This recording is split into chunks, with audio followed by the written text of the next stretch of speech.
everyone, and welcome to Let's Just Do This, the podcast where we put people into action to help improve their health and their life. My name's Margaret Wallis-Duffy, and sitting next to me is my co-host, Mr. Todd Miller. I am so excited about this particular show. You know what? I am too, and not only because we've got a great topic to talk about, but because I've also had the opportunity of doing a bit of a segment on Dr. Matt Bradbury's online show on Instagram. And he came to my clinic at Wallis for Wellness. We had a blast.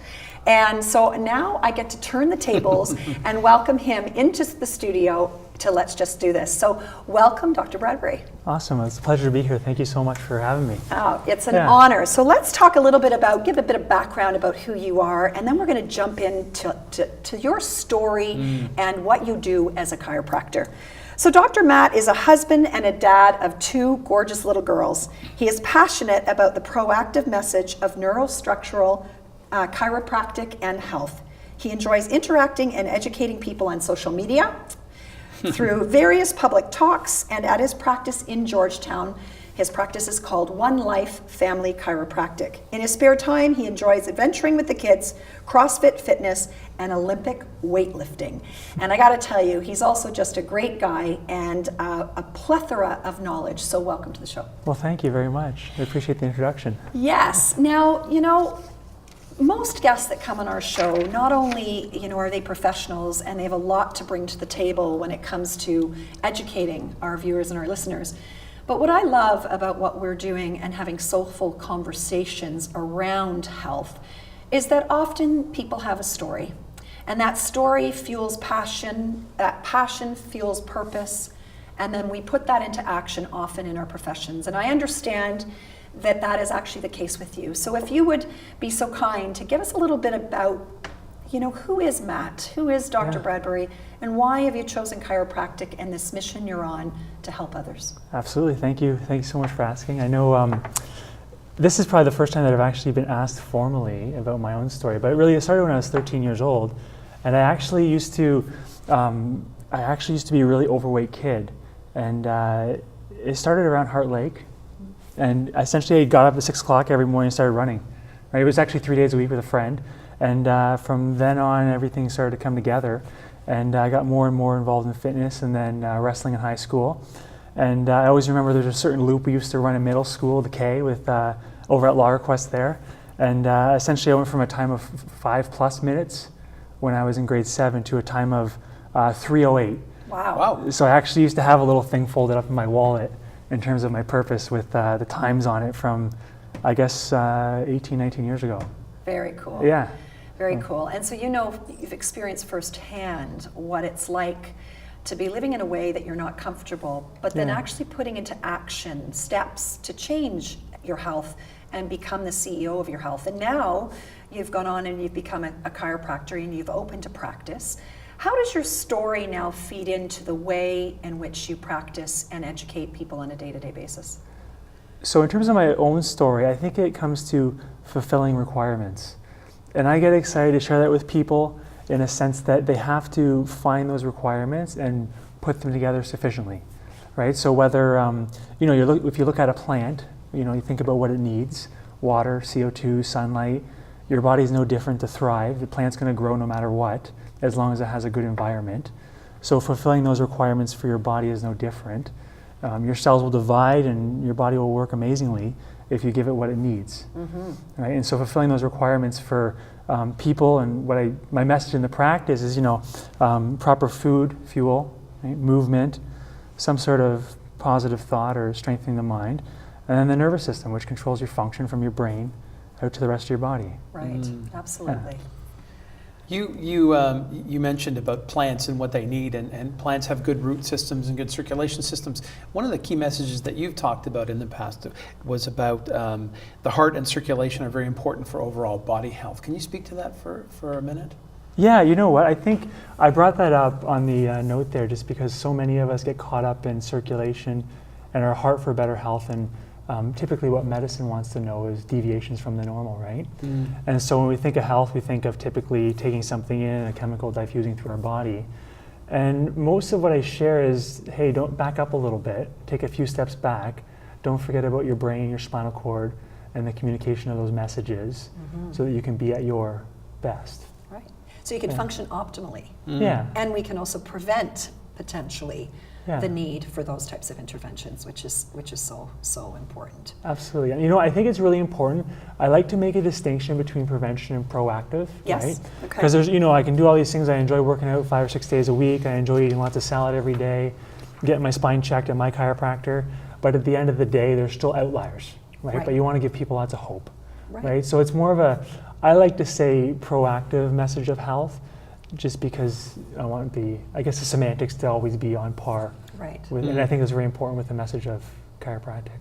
Well, and I think, I'd really like to talk, and I'm sure you get this question often. As a chiropractor, we think about, or I don't, but many people may think about, it's your back, you're going to go there and you're just going to be adjusted. Yep. Yeah. And it's much more than that. And certainly, I think it's important to educate not just the public, but the conventional medical community as well.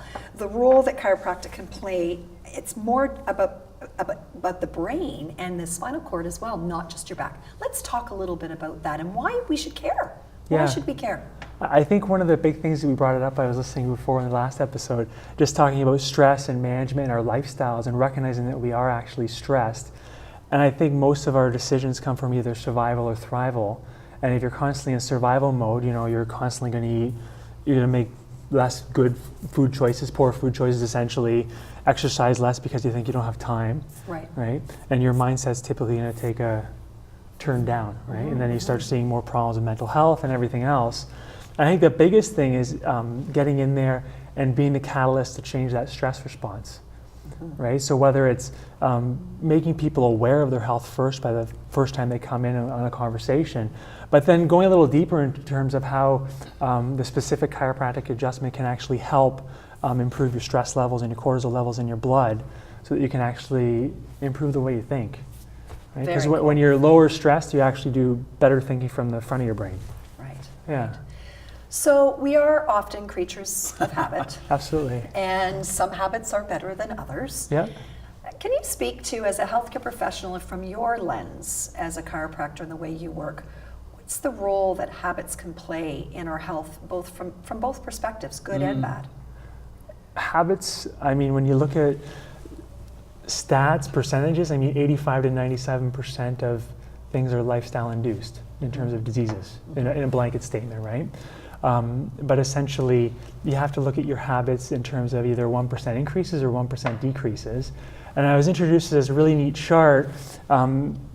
The way it was plotted out was that if you take a 1% improvement every day, you'll see a 37% increase over the year, right? So I always like to talk about weightlifting examples because it's easy, Sure. right? So Really instead of looking at the 5-pound plates at the gym and the 2.5s, I have little 0.5s to add to the bar, right? So think about a 0.5% or a 1% change in terms of session to session, week after week, over the course of a year. If you cranked out 15% after being a seasoned lifter over the course of a year, you'd be amazing. Yeah, Right. no kidding. Absolutely. But if you went from, adding a green salad every single day to your diet and filling up on things first before you worried about filling up on junk, the junk would fall by the wayside, right? So 1% improvement every day is 37% over a year.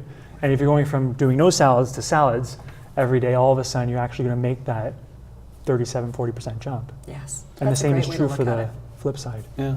Speaking of creatures of habit, I'm sure a lot of people experience this when they're not feeling well. Yeah. There's almost a desire to do nothing. It's almost like Yes. I'm going to sit. I don't have the energy, whether they don't have the energy or whether they're telling themselves they don't have the energy.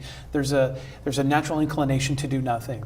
You got it. What is your philosophy about that, about trying to do the opposite of that and just staying engaged? I love it. You know what? I've thought about this so much in the past 2 or 3 weeks, just with people with just under the weather, right? Yep. So less energy. I always think about like me and Sarah. Sarah's my wife.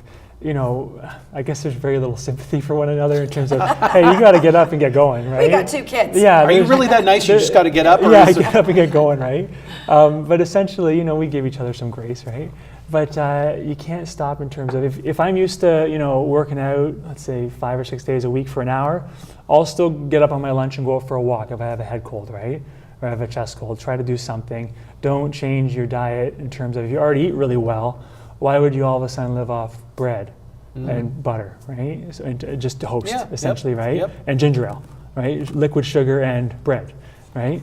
So, I mean, realistically, I always think about, the ones around you that love you are going to always try to protect you. So they say, hey, take a rest, relax, versus you need to be giving your body the requirements when you're sick and when you're well. Right, and it starts with finding those requirements. So staying busy, actually, does it boost your metabolism and make you feel a little better than the rest? I mean, rest is important. Yeah. No, it is, for sure. I would think still focus on, your 20-minute nap, Yep. whatever it is when you're under the weather. Still get your 7 to 8 hours of sleep, but essentially your mindset plays such a role in your sick behavior.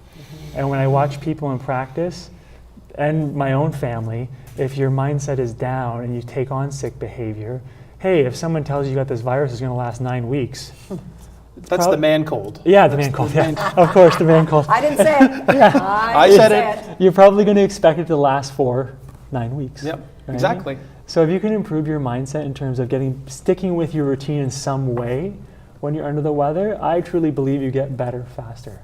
There's been some research, and I can't quote it exactly, but Yeah. recently in conventional medicine, and looking at, is it a wise idea to, when we give a diagnosis, to give a prognosis? They were talking about in terms of cancer patients or people that may have a life-threatening illness, and telling them that you've got X number of months to live. And because the body is an incredible machine and the mind is so powerful, they're really looking at, obviously we have to give the information to people and empower them with the knowledge. But sometimes I think we have done a disservice, just like you said, to putting a seed in someone's mind because chemical reactions change when we think in a certain way. If we have a certain mentality that's negative, it cascades. When we talk about the brain and the system, it really does. So there's some interesting research being done on whether we should be labeling and giving timelines, and what if we didn't? Would it impact the longevity of someone's life if they didn't know that someone told them they're supposed to die in 6 months? I would think, just realistically, that if you're told, you have 9 weeks to live, your body would be like, oh, okay, that's it. We got to start. You're into survival mode. You're into planning for those 9 weeks versus, we don't know how long you've got. Versus living. Yeah, go out and live. Yeah. Right. Yeah, so that is another entire episode, and we'll have to maybe have a whole host of guests on to have that discussion. But you've given us already some great information, and we want to hear more. But we're going to take a quick break here for a minute, and we will be back with some more tips from Dr. Matt. Stay tuned.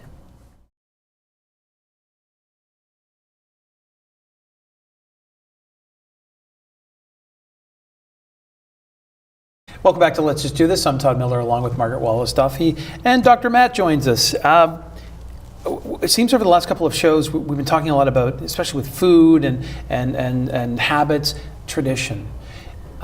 Doing things because we've done them that way before, or because maybe they worked, and maybe we're getting to a point where something isn't working. Yep. And you're a big proponent of asking yourself why. That self-evaluation, and that's not something that we just stop doing at various points in our life. We have to continue to do it. Why is it so important to just continually check in and say, why are we doing this? I think last year, in terms of being concise, someone said have an open mind. That said, no, have an active mind. And I said, that's so perfect, right? In terms of just being a big funnel and accepting everything into your life, start asking why and being critical of, in terms of cereal, why do we eat it for breakfast? Right? Like just because it's out of tradition, it's in the breakfast aisle, right? And we take it home and it's easy. Versus the best way to be healthy in breakfast time is probably to eat last night's leftovers in terms of meat and vegetables, right? So it's just out of tradition we do it. So in terms of, we have to ask why. Is it because it's funded by somebody, or is it actually truthfully healthy for us?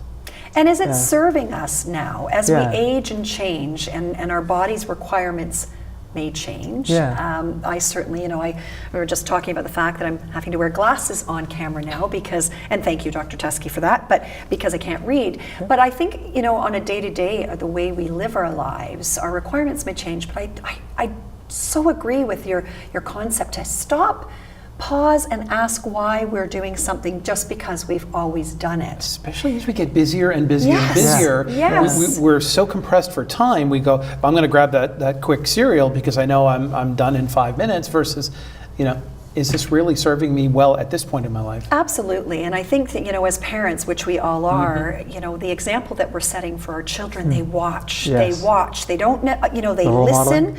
but they model what we do. And so I think it's so critical sometimes, even as a family, to stop and ask and evaluate, is this serving us? And why are we doing it? And then, the wonderful discussion about what are our options and how can we change this.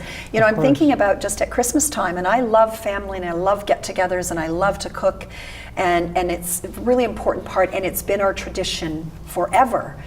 But I really felt at the end of this holiday season, and I'm so grateful for the time that I had, but I really felt like there wasn't enough time to just be.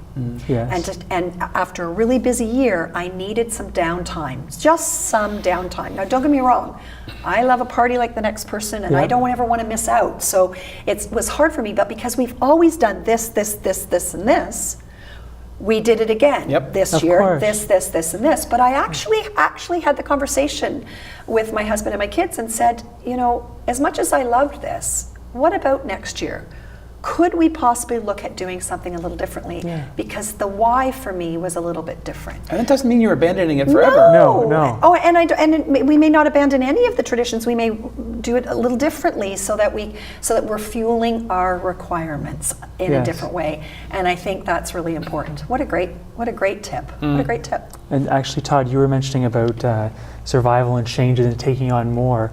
I think one of the most critical times, especially when you're a new parent, in terms of asking why and what you're doing, and your own family's health choices. I think that's critical, right? Because you're taking on more stress, your brain starts to think down a tunnel, versus if you find ways to de-stress, you have an active mind and ask questions. Absolutely. And I like that concept about a lot of people have breakfast for dinner. I think we're going to flip it and have dinner for breakfast. There you I think go. it's, like you said, having a good protein in the morning is going to serve And bravo that Health Canada has finally changed I was the impressed with that. archaic, and they now have an impressive health food guide, which I was thrilled to see released. And so lot of bravo. social media. There is That was change. impressive. It's very impressive, and that's what we need to see moving forward. So, Dr. Matt, on Let's Just Do This, we're about putting things into action. Our show is called Let's Just Do This. So it's really action oriented.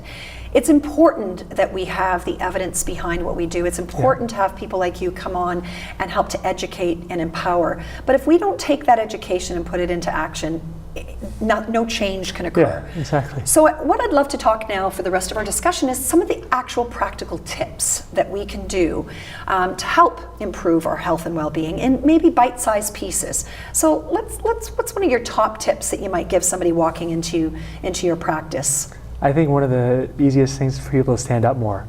Stand up more. And move. Yes. And in terms of set up workstations that are standing on the kitchen counter, and a lot of people get stuck in flexion, like stuck sitting with their head forward at a computer for 7 hours. Then they get on the train or in their car for another half hour to an hour. So we're looking at 7 to 9 hours a day of sitting, and then very little activity. So I think the easiest thing is to start standing up more and just moving and shifting side to side instead of being stuck in that forward flexed pattern.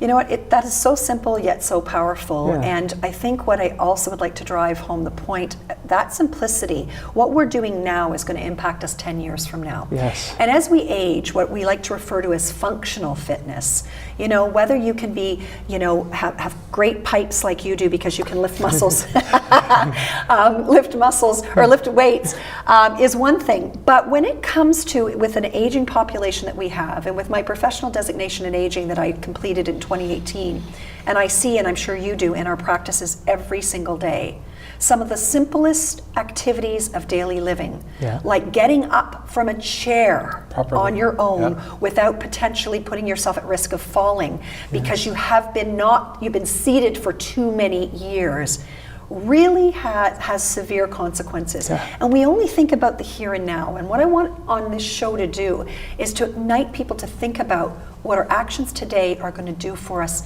even 10 years from now. So thank you for that tip that really seems so simple and like, well, yeah, we should stand more.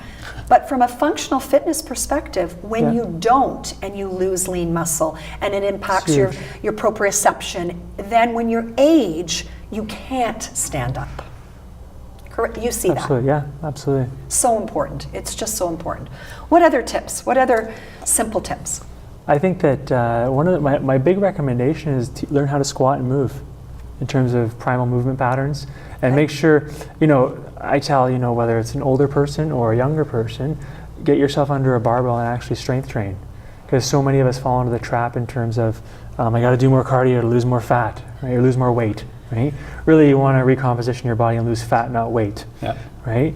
And if you can start with 5 minutes 3 times a week, 5 minutes by going to the gym and making the effort, you're going to do 20 to 30 minutes. You're not going to show up for 5 minutes, right? So committing to 5 minutes at the gym 3 times a week and learning how to use a barbell. Whether you have to hire a coach, whatever it is, that's the easiest way to keep yourself fit. Yeah. And if you can learn how to squat, your hips are stronger, you're more coordinated, less likely to fall. Right. And as you age, you have to have more muscle in the bank, right, for reserves. And if you don't take any nasty falls, because what happens when you have a fall? Right? If you go into a hit home or something, you need a hip replacement, typically you don't come out. Yeah, right? I read that somewhere recently. Yeah. I want to talk briefly about your self-esteem, because I was reading something in your bio about how important self-esteem is. What was your self-esteem like when you were younger and not in the best of health? And where is it now? I think when I was younger, not in the best of health, and younger, more impressionable, I'd listen to everything in terms of that open mind concept we talked about. And I think now I like to listen to everybody, for at least 2 minutes and hear what they have to say and actively engage it.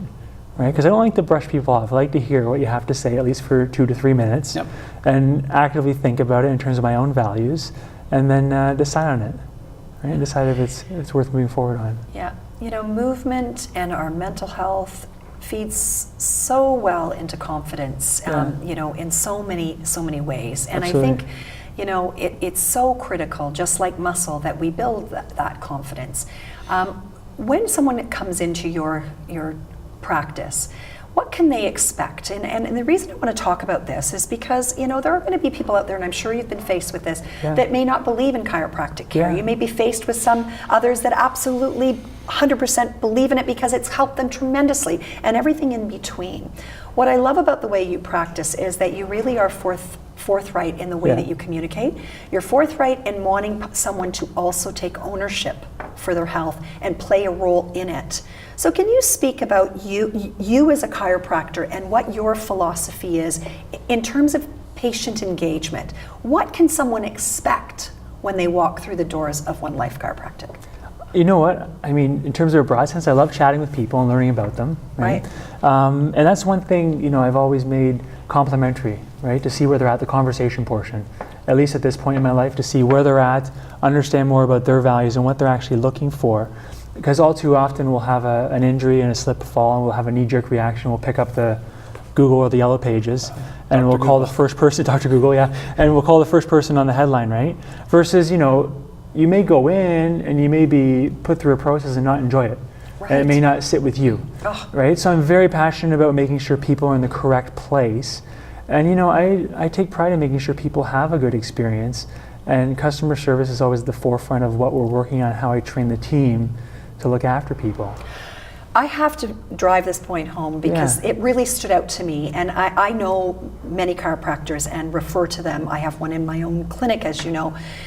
It is so critical to me from a patient advocacy perspective is that people feel like they are in control and that they can make decisions, and that how they're treated matters. And whether it is a good fit, and not that it's just a cycle people through next type mentality, next. And unfortunately, I think sometimes in the way we've looked at whether it be chiropractic or other disciplines in complementary medicine, that has been the mentality. So I commend you first of all for taking a step back, but also I want people to hear that message, that it's not just about whether you're the right fit for them, but if they're the right fit for you as well. This is a collaborative approach, and that is what patient-centered care is about.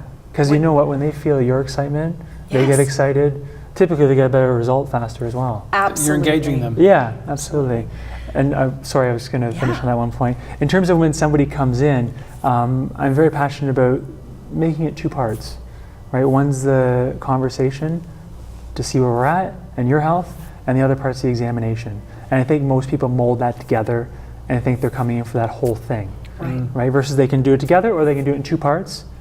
and multiple steps just so we warm up to each other and see where you're at with your health. I love that. Yeah. I love that. Well, we've only got about a minute left, and we'll have to have you back on because these, as we always say, when we're having fun, it flies Goes by. We, as you know, my passion for integrative health or collaborative health, whatever you want to call it, where we're breaking down silos and all of us are working together. Do you feel that you and chiropractic care overall should fit in the integrative healthcare model?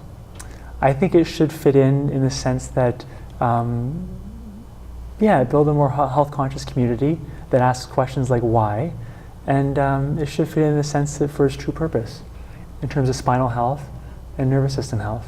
That would be a really good fit. And giving options for consideration. Yeah, Yet another option for people to consider. Encouraging people to have a questioning, active mind with their own health and not passively just going through the system. Oh, fantastic. Yeah. Well, Dr. Matt, it's been great sitting across the table from you and learning from you and hopefully collaborating with you as we move forward. And of course, if you want to follow Matt, you got to check him out on Instagram because he does a great job of sharing stories and education where you can find out how to help your family live well.